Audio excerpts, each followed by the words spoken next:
지난 1월 15일 세계 유수의 방위산업 미디어 그룹 제인즈에 따르면 미국은 역사상 가장 큰 규모의 전투기 사업인 F-35 프로그램에서 터키제 부품들이 거의 완전 미퇴출되었다고 선언했다. 엘린 보드 국방부획기군용 차관은 기자들에게 터키는 S-400 미사일과 관련해서 어떤 입장 변화도 없기 때문에 터키의 퇴출 작업을 계속하고 있다고 말했다. F-35는 무려 1조 달러가 넘는 사업이며 미국은 F-35 전투기를 터키에 약 80억 달러를 판매할 수 있을 것으로 전망했다. 터키 또한 F-35의 개발 파트너로서 약 120억 달러의 터키제 부품을 F-35 전투기에 장착할 것으로 기대했지만 이제 거래가 복구될 가능성은 거의 없다. 한화로 수십조 원이 넘는 거래가 왜 무슨 과정으로 산산이 부서진 것일까?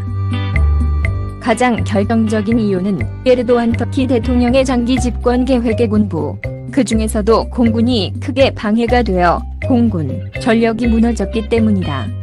2016년 7월 터키 쿠데타 미수 사건 이후 에르도안 정부는 쿠데타 개후 세력이라는 명목으로 대대적인 군의 숙청 작업을 벌였다. 그 중에서도 공군, 특히 전투기 조종사들이 집중적으로 체포되었다. 전투기를 굴릴 조종사를 구하기 어려워지자 터키 정부는 전투기 수급에 온갖 노력을 기울였다. 알려진 바에 따르면 터키 공군 출신 민간 조종사들은 강제로 재입대를 명령받기도 하고 한국 공군과 KAI에게 터키 공군 조종사 훈련을 위한 프로그램을 제공해달라고 요청하기도 했다. 하지만 교육과 육성에 막대한 자원과 시간이 드는 전투기 조종사의 손실을 막기에는 미봉책에 불과했다. 인도가 중단된 터키 공군용 F-35 1호기. 사진 로키드 마틴 제공. 인도가 중단된 터키 공군용 F-35 1호기. 사진 로키드 마틴 제공. 이러한 기회를 틈타 푸틴과 러시아 정부가 나섰다. 러시아는 시리아 문제에서 터키의 양보를 끌어내고 터키의 크루드족 탄압에 대해서 지지하면서 자국의 최신 대공미사일 시스템인 S-400을 제안했다. 영공을 지킬 전투기에 탈 조종사가 부족하면 전투기 대신 미사일로 영공을 방어하라는 논리였다. 군사적으로는 개연성이 부족한 주장이지만 터키 군부의 엘리트 중 엘리트라고 할 수 있는 전투기 조종사들에 대한 불신을 가진 에르도안은 이 제안을 받아들였다. 결국 2019년 7월 14일 터키는 S-400 미사일 포대를 러시아로부터 처음 전달받았다. 문제는 터키가 나토 회원국, 그것도 가장 중요한 회원국 중 하나로 미국과 나토의 러시아 보유망의 가장 선두에 있던 국가라는 점이다.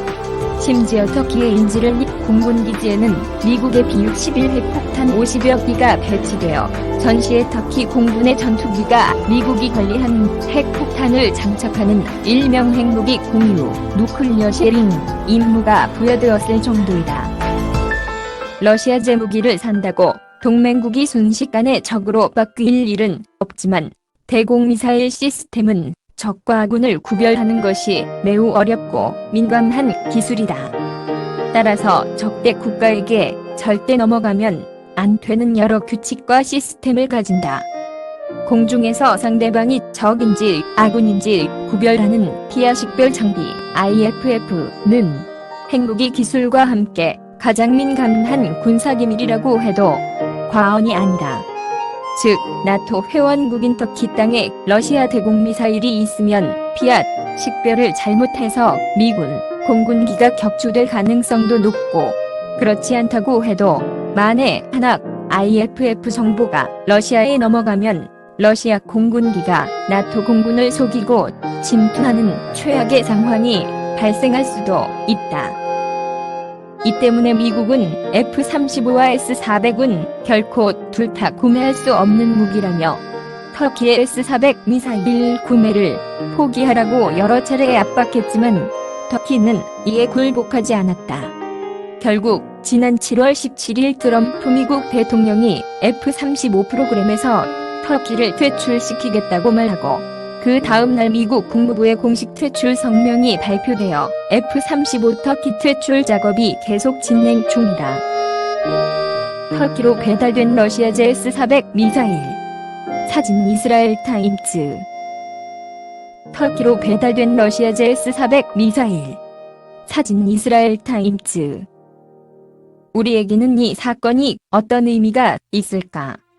크게 세 가지 부분에서 큰 기회를 잡은 것이라 할 수 있다. 첫 번째는 F-35 추가 구매와 함께 F-35 생태계에 도전할 기회가 열렸다.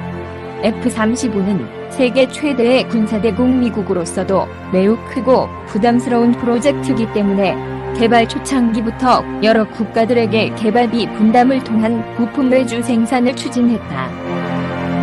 개발비를 분담한 만큼 F-35의 부품 생산 권리를 주는 것으로 군용 항공기보다 훨씬 거래 규모가 큰 민간 항공기 생산에서는 이미 예전부터 시도되었던 방식이다.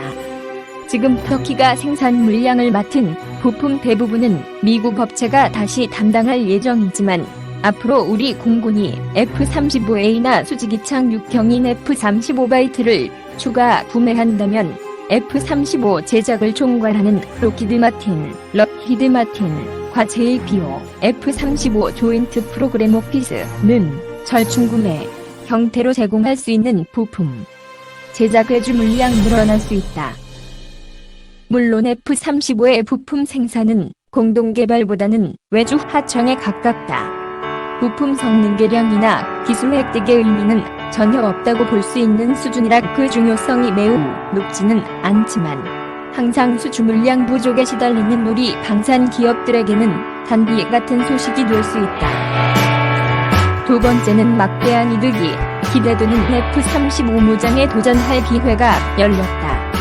터키는 단순히 F-35를 구매하고 부품 하청 생산을 맡은 것뿐만 아니라 F-35의 여러 가지 터키제 무기를 사용하고자 개발을 추진했다. 그 중에서도 가장 중요한 무기가 바로 로켓선타에서 개발 중인 썸제이 공대지 미사일이다. 썸제이는 세서의 틀러노턴 인생리못 미사일을 F-35 전투기에 장착할 수 있도록 개량한 무기다. 무엇보다 F-35의 내부 무장창에 탑재할 수 있도록 사이즈를 맞춘 것이 특징이다. F-35는 외부의 무기를 탑재할 수 있지만 스텔스 성능이 떨어지는 문제가 있는데 내부의 공대지 무장을 탑재함으로써 스텔스 성능을 유지한 채 은밀하게 1000km도 넘는 적의 목표물을 공격할 수 있는 강력한 성능을 가지게 됐다. 국내 연구개발 중인 장거리 공대지 미사일. 사진 김민석 제공. 국내 연구개발 중인 장거리 공대지 미사일. 사진 김민석 제공. 또 하나의 특징은 특수하게 제작된 우중 구조탄두 팬텀 페너트레이션 워헤드이다. 썸제이는 전차의 대전차 1탄 HEAT과 같은 구조의 1차 탄두 폭발 이후 2차 탄두가 폭발하여 깊숙한 지하의 표적 파괴가 가능하다.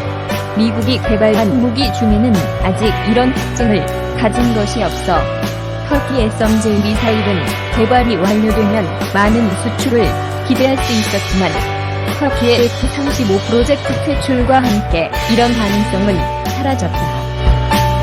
이 기회를 노려서 국내에서 연구개발 중인 장거리 공대지 미사일을 개량하여 F-35의 내부 무장창에 장착하는 사업을 추진한다면 국내 전투기의 전투력을 증강시킬 수 있을 뿐만 아니라 수출 효자 상품으로서 활약할 가능성이 크다. 세 번째는 우리의 차세대 대공미사일 시스템 시장이 확대될 기회가 열렸다. 이번 사태는 미국이 러시아의 대공무기에 대해서 얼마나 엄격한 입장을 가지고 있는지에 대해 동맹국들에게 경고를 한 것이나 다름없다. 동맹을 유지하고 싶다면 절대 러시아제 대공미사일은 구매하면 안 된다는 선언을 한 것과 다름없다. 실제로 우리나라도 2000년대에 추진되던 장거리 지대공 미사일 사업, 일명 세맥스 사업에서 러시아의 S-300PMU 대공미사일을 후보 기종 중 하나로 선포하자 윌리엄 제임즈 페리 국방장관이 공개적으로 반대 의사를 표시한 전례가 있다. 하지만 중동 및 일부 유럽 및 아시아 국가들은 미국과 동맹 혹은 협력 관계이면서도 사고, 성능이 좋다고 알려진 러시아산 대공미사일의 구매를 꾸준히 다진 중이다. 이들 국가에게 우리의 철맥 EPIB와 개발 중인 LSAM 대공미사일은 가격대 성능비 매력을 더욱 높일 수 있는 반사 이득을 얻게 될 수도 있다. 2020년 국제 방위사업 시장은 연초부터 빅뉴스들이 그야말로 쉴 새 없이 터지고 있다. 급변하는 방위산업 시장에서 우리 방위산업체들이 위축되기보다는 기회를 잘 포착하여 큰 성과를 내는 한 해가 되길 기원해본다. 외부 필자의 칼럼은 본지, 편집 방향과 다를 수 있습니다.